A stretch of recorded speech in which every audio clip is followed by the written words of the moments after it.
taking a gamble, very large gamble, one that some people would probably think is kind of crazy, but I think more people should take this opportunity and try it themselves as well. That gamble.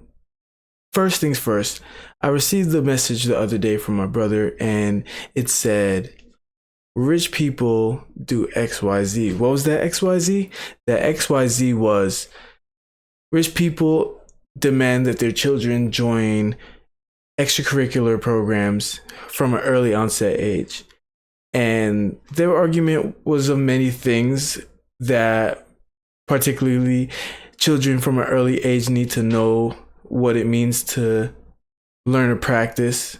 They learn discipline. They learn that sometimes you do things when you don't want to do it. And I agree with all these things, but what if these are things that aren't necessarily learned? What are these things that you have to do regardless to be an active person in civilization?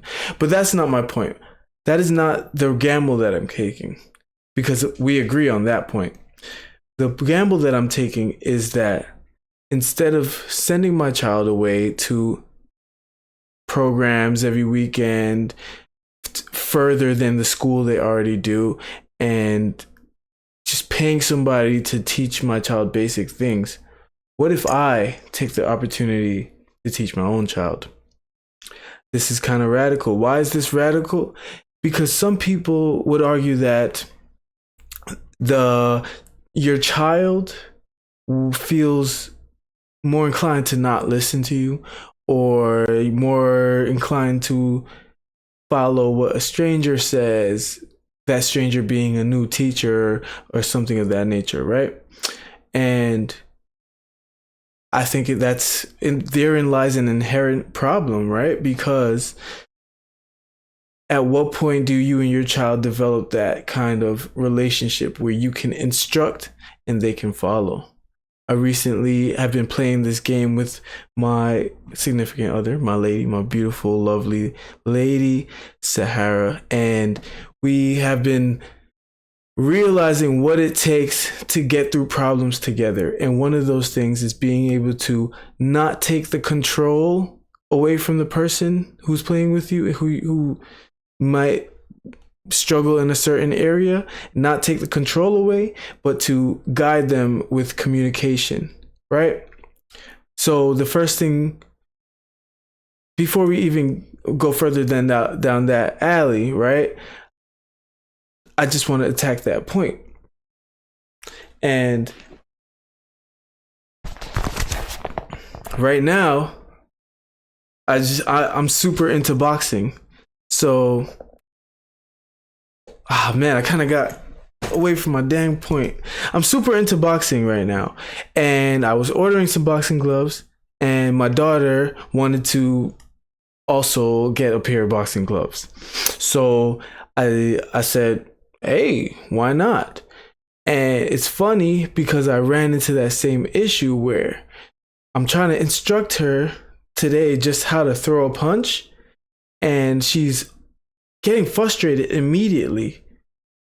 But the funny thing is, 5 seconds later, like, she's sitting on the couch, I'm crabbing at her for the fact that she's not just not taking instruction, and I'm like, you know what? Come on, get up. We're gonna try again. I'm gonna try to deliver it in a different way and try the thing. So there'll be times where she's like punching, and I'm trying to show her body positioning, and I realize that she kind of gets a little frustrated when I'm just immediately touching her. So I was like, is it okay if I touch you, before I started touching her? And it was okay. And moments later, we fixed her posture, and she had learned how to throw a punch. Not the best punch, but she learned how to throw a punch, right? And that's important because she might have listened to a stranger, yes, more easily, but me and her developed an understanding just in that moment. And we both understood how I want to teach, and that she doesn't like to be touched without warrant, right? So I learned my own child. That brings me to my next point, right? We assume that rich people know exactly what they're doing, but like even from a young age, I realized in the movies that rich people have a tough time connecting with their children.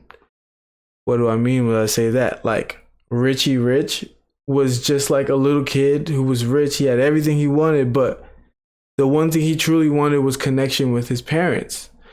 And he couldn't get it because they were always busy because they're rich people. Sure, he was in every program. Sure, he was thing, but like he could get that and connection with his parents, right?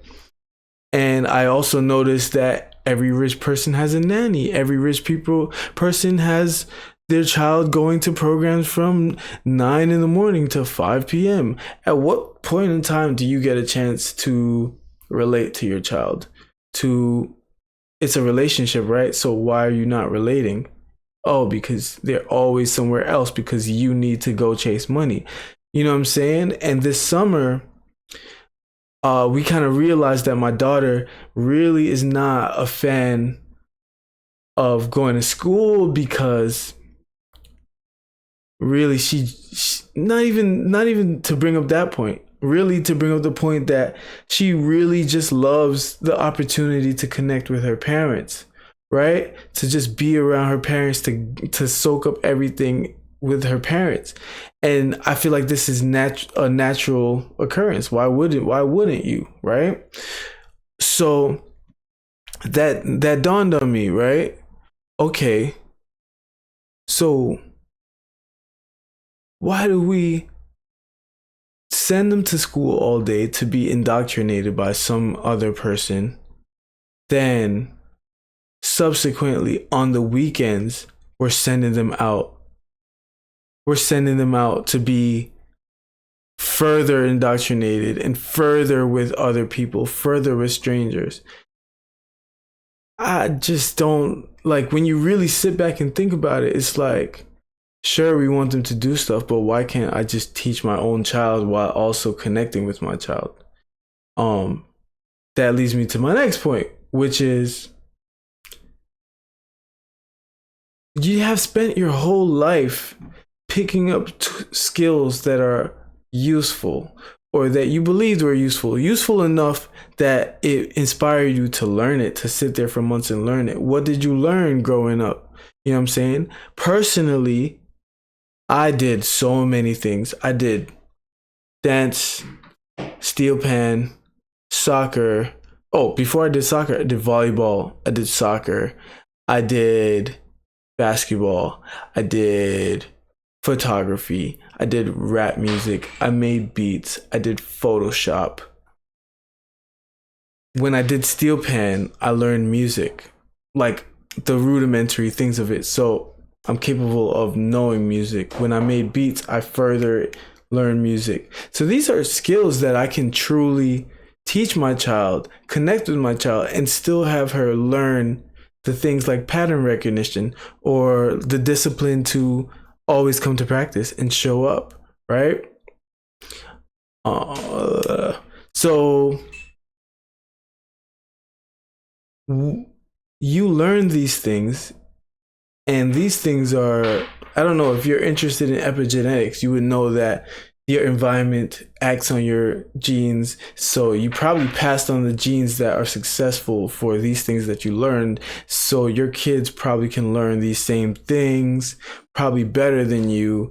And it's a way for you to connect. So why not have an opportunity to connect with your child, speak on, like, teach your child something new, and go through the same rudimentary changes that happen when you learn something, right?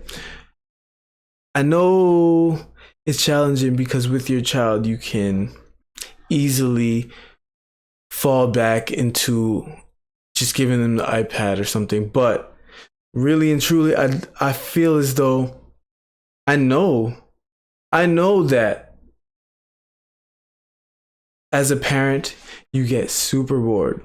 Well, not super bored. Your child gets bored. They always feel as if you are their entertainment, right?